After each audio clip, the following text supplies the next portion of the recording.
लेकिन माँ की आंखों से आंसू निकल जाते। दुर्योधन, ये तूने क्या कर दिया, ये तूने क्या कर दिया? मैंने कहा था कोई कपड़ा लगा करके मत आना, ये केले के पत्ते लगा करके क्यों आ गया? बेटा जहाँ जहाँ पर मेरी दृष्टि पहुंच गई है वहां पर तो तू वज्र का हो चुका है, और जहाँ पर ये केले के पत्ते लगे हैं बेटा वहीं पर तू कच्चा हो गया।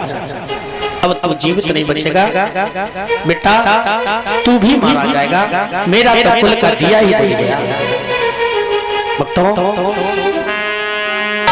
देखिए पहले की माताओं की आंखों की तासीर देखिए, एक बार नजरों से ही देख लिया तो भगवान को बालक बना दिया, एक बार नजरों से देख लिया तो अपने दुर्योधन बेटा को वज्र का बना दिया। और आज की माता है, आज की माता महाराज नजर इनकी छोड़ो पे खूब आगे फाड़ फाड़ के दिखती है। वज्र की तो बहुत बड़ी बात है, लला की उंगली को पका के दिखाए थे। क्यों नहीं है? क्योंकि पहले की माताओं का धर्म के प्रति चलना था। आज की हमारी माता बहनाई नहीं बल्कि हम और आप ही सभी धर्म से विमुख होते जा रहे हैं। अब देख लो आप ही लोग, भागवत कथा चल रही है लेकिन बेलन तो फुर्सत ना, बेलन बराबर लगने चाहिए, कंटिन्यूस ड्यूटी मारी जाए। हाँ बेलन कंटिन्यूस लगने चाहिए। और जी अगर यहाँ पे कोई डोला या नौटंकी रही होती या हरियाणा की में श्री देवी जी आई होती हैं तो महाराज पब्लिक की कोई कमी ना होती है। हाँ इतनी पब्लिक होती है कि 10-20 जोड़ी को जूता चप्पल लगाए जाते हैं। इसीलिए तो धर्म से विमुख होते जा रहे हैं। भाभी जी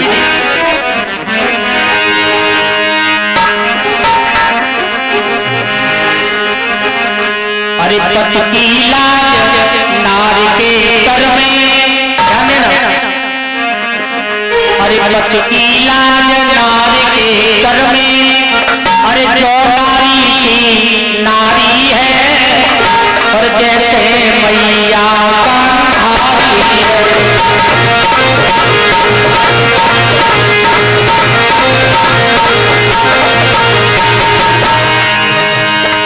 पति की लाज नारी के कर में, जो नारी सी नारी है जैसे मैया का नारी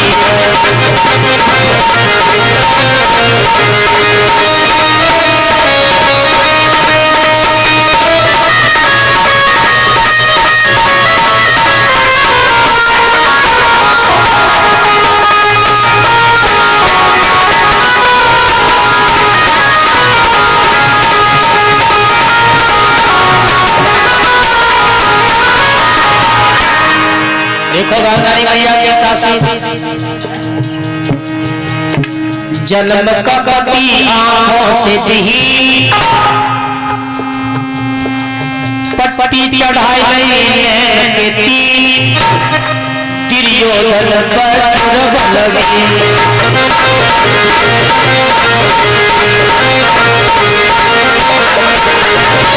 पति तो पत्नी ने भी अपनी आंखें बंद कर ली, पत्नी भी अंधी हो गई पति के साथ साथ। और आज की माता होती तो पट्टी लगा देती, बहुत बड़ी बात है। हमारा रूमालू नहीं लगाती, आंखें चश्मा भी नहीं लगाती, पति अंधा है। हाँ लेकिन माता गांधी ने पति अंधा हो गया तो अपने नैनों पर पट्टी लगा ली, और पट्टी लगाने से ही आज बेटा वज्र के समान बलवीर कर दिया। पति पट्टी भागी अपने दुर्योधन भय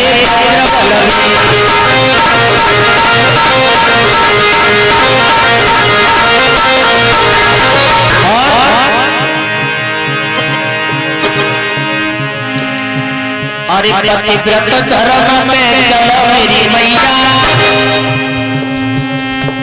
पतिव्रत धर्म पे चलो मेरी मैया, संदीपन विराह जारी है जैसे मैया का तारी है।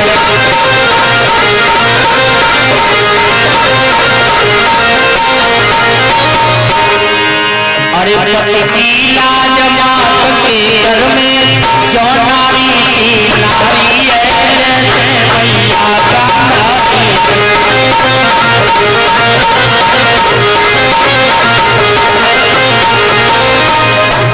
ठाकुर जी महाराज।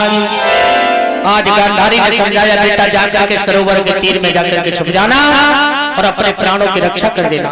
जा बेटा सरोवर में जाकर के छुप जा, और तू सरोवर में जाकर के छुप जाएगा तो लक्ष्मी के पास जाकर के बैठ जाना। दुर्योधन मां की आज्ञा मान करके और समुद्र की तलेटी पर पहुंचा। तो महाराज दुनिया जाती है सीधी, ये उल्टा चल करके गया, उल्टा चल करके, जो कि कोई ये समझे कि जब समुद्र में से कोई निकलो है और निकल के चलो गए, उल्टा चल करके गया और उल्टा चल करके जाकर के पार पे खड़ा हुआ और पार से छलांग मारी, लक्ष्मी जी के पास पहुंच गया। क्षीर सागर में लक्ष्मी जी के पास में जाकर के बैठ गया, मैया से बातें करने लगा।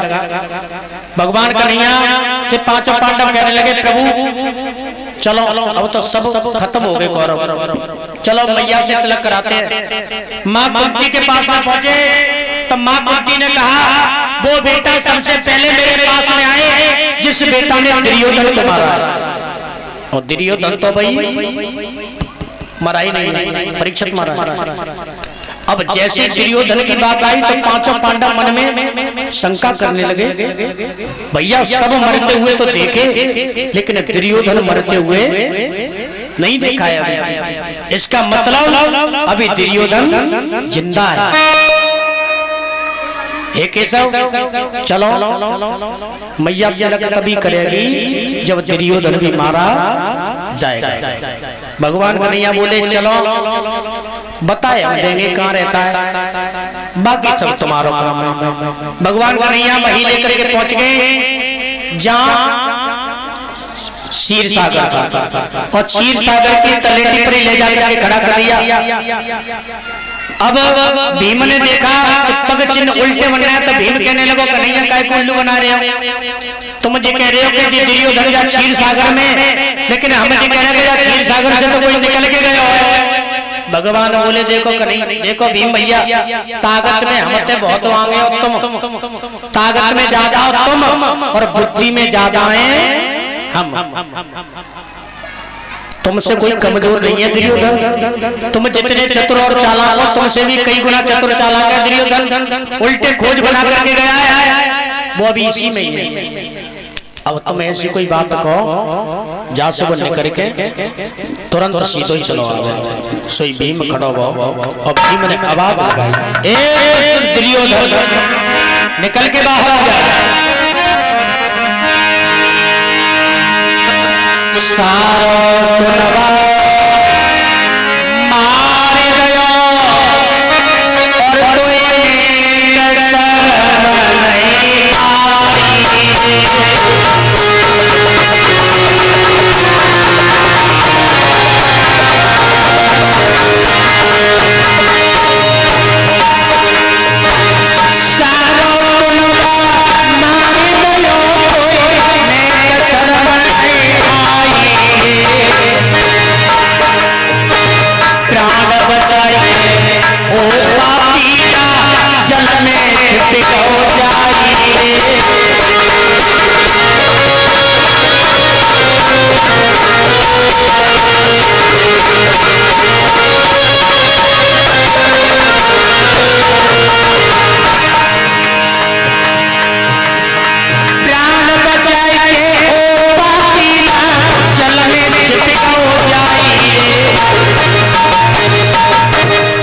शरण नहीं तेरी मैया गांधारी कोई झाड़ू रही लगाई,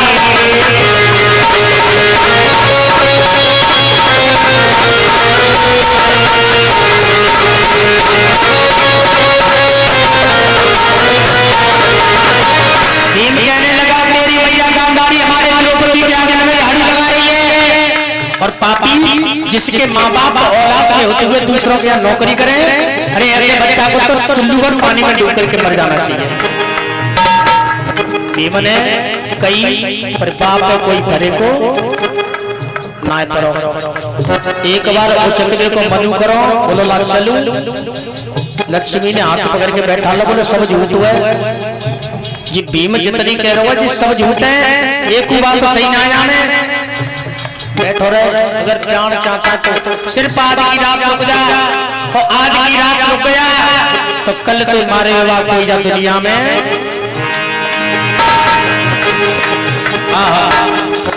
भीम कान लो कन्हैया मैंने कही हो तो अबे तो निकल आवत, अगर जामे दुर्योधन हो तो अबे तो बाहर निकल आवत। मैं पहले कही वो निकल के गो अंत कम होगा, चलो भैया जनते। कन्हैया बोले भीम नहीं, अभी तुमने कही ही ना है कछु, अभी तुमने कछु कही ही ना है। अरे ऐसी को जब अभी छाती में पार रह जाए और निकल के बाहर चलो आ गए। भाई साहब भीम बोले तेरी मैया कोई जान रही लगाई, अरे पिता तेरे मैंने कैद करे तोड़ने की मार लगाई।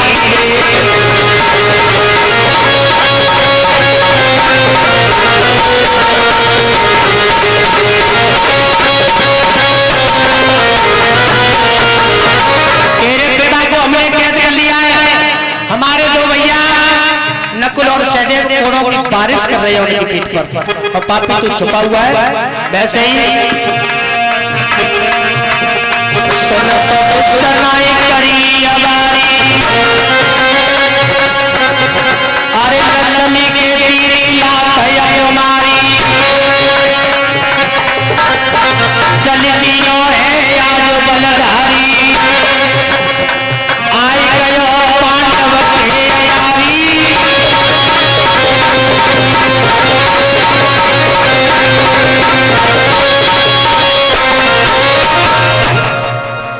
जैसे ही कही कि तेरे पिता के ऊपर नकुल और सहदेव घोड़ा बरसा रहे हैं, उसी समय दुर्योधन लक्ष्मी ने रोका तो लक्ष्मी के लात मार दी। जा, तू मुझे बार बार रोक रही है और मेरे पिता को उन्होंने कैद कर रखा है, एक मिनट नहीं दूंगा, चाहे मेरे प्राण चले जाए, पर अपने पिता के ऊपर कोई कष्ट आने नहीं दूंगा। और इतना कह करके जल के बाहर निकला, और निकलने के बाद में कहने लगा आओ कौन मुझसे युद्ध करना चाहता है, ये बताओ। तुम मैं राजा को बने हो, क्योंकि मैं राजा हूं, और एक राजा का राजा से युद्ध होता है। ध्यान देना, राजा का युद्ध किससे होता है? राजा से। क्योंकि दुर्योधन जानता है युधिष्ठिर मोह न मार सकत, अर्जुन मोह न मार सकत, नकुल और सहदेव मोह न मार सकत हो तो केवल एक ही आदमी, बाको नाम है भीम। क्योंकि भीम ही मेरे बराबर का है, जितना मुझ में बल है उतना ही मेरे भैया में बल है। मार सकता है तो केवल भीम मार सकता है, बाकी कोई मुझे नहीं मार सकता। कई कन्हैया ये बताओ इन पांचों पांडवन की तरफ से राजा को है? कन्हैया बोले हमें ना मालूम, धर्मराज को पूछ लो। हम बीच में कॉलेज दलाली कार्य हाथ करे काम काम। कन्हैया ने साध के इशारा करो भीम की तरफ कह दो। युधिष्ठिर ने कह दिया हमारी तरफ से राजा भीम, और जैसे कई दुर्योधन तक हमारी तरफ से राजा भीम, सो दुर्योधन बड़ा चतुर है, राजनीतिक है। कहने लगा महाराज अगर भीम राजा है, अगर भीम राजा है हमारी तरफ से, तो प्रजा का कर्तव्य कहता है राजा के पैर छूने चाहिए। तो इसका मतलब धर्मराज युधिष्ठिर और अर्जुन दोनों झुको और भीम के पांव छूए, क्योंकि दुर्योधन चतुर बहुत है, जानता है धर्म अगर झुक गए तो भीम के शरीर में आग लग जाएगी, भीम जल करके यहीं पर भस्म हो जाएगा। भाई समय भगवान कन्हैया ने कहा करो, भीम के दोनों पैर तो छुपा दिए और अपना माया का पैर लगा दिया। अर्जुन ने और युधिष्ठिर ने, धर्मराज ने, दोनों ने झुक करके वो भगवान कन्हैया का पैर छुआ। बोलिए ठाकुर जी महाराज की। देखिए अपने भक्तों की कितनी बार रक्षा की भगवान कन्हैया ने, और वो माया का पैर समेट लिया। दुर्योधन कहने लगा नहीं नहीं ये तो गलत बात है, ये तो धर्म के विपरीत बात है, ये तो धर्म के विपरीत बात है। और जैसे ही धर्म के विपरीत बात दुर्योधन ने कही, वैसे पांचों पांडव तारी मार के हंस गए। तू धर्म भी जानता है? तुझे धर्म भी याद है? तू धर्म को पहचानता है? भैया अब तू कह रहा है धर्म धर्म की बात कर रहा है कि ये धर्म के विरुद्ध बात है, और बादल का है वो तो समझा क्या? अरे आई आई मेरी याद धर्म की, अरे अंतर में आई, अरे रहे याद पहले आए जानी होती ना लड़ाई।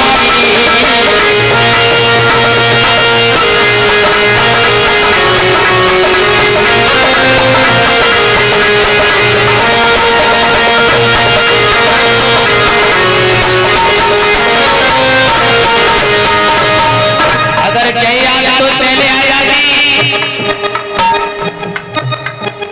तो ये युद्ध नहीं होता, तो बहुत सही सलामत होते और भैया हम बन बन के बेकारी नहीं होते। आई आई तो याद धर्म की, अरे अंतर में आई,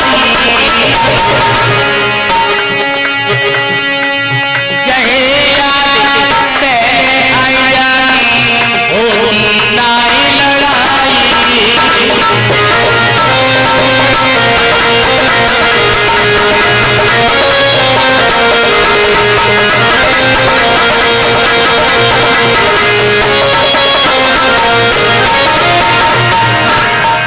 याद करो बादल की तुम याद करो, तुम सबने खेल रचाया,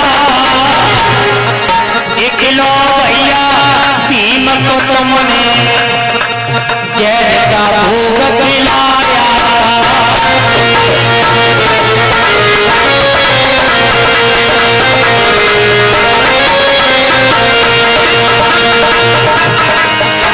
याद करो बादल की, याद है? याद ना तुमने भीम को जहर दयो, और जहर देके गंगा में मेरे भीम की लाश को बहा दिया था। वो लाश पातालपुरी में नहीं जाती, एलबदे नहीं निकालती, तो आज मेरा भैया वो जिंदा नहीं मिलता।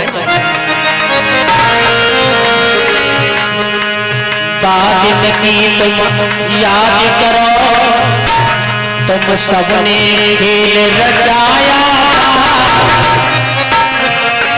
भीम मेरे भैया को तुमने जहर का भोग खिलाया था।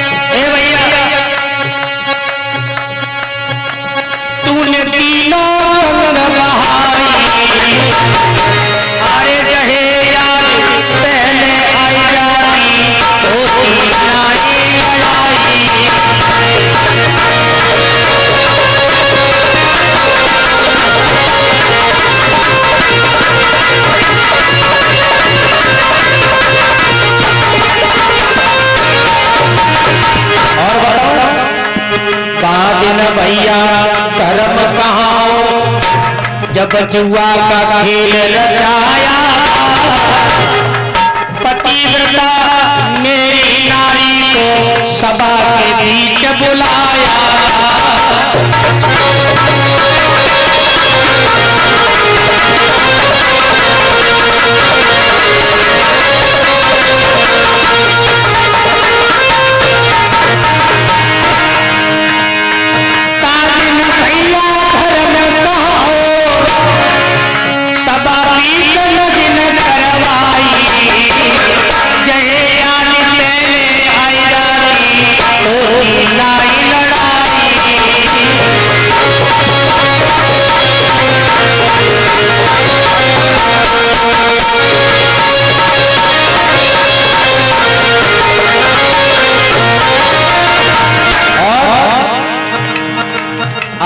धर्म की बात करो, आज याद आइए जब अकेले रह गए तब आज धर्म की बात करत हो, प्राणों को बचाना चाहते संगीत माधव महादेव नगर के भजनों से समझाते।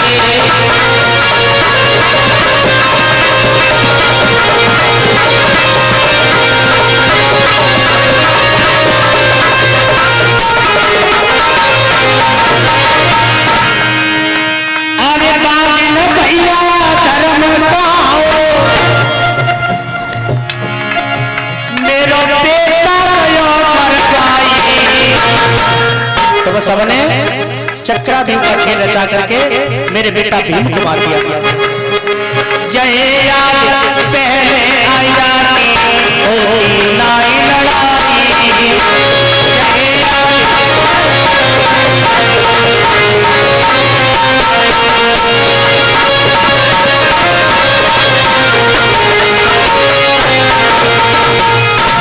अगर यही याद तुझे पहले आ जाती तो शायद ये नौबत नहीं आती।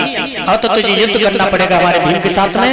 भक्तों, भीम के साथ में युद्ध हुआ और युद्ध होने के बाद में माफी चाहता हूँ, समय कम है और मुझे भी डे नाइट के कार्यक्रम चल रहे हैं। दिन में तुम्हारी कथा चल रही है, रात को जाना पड़ता है, डेली जाना पड़ता है।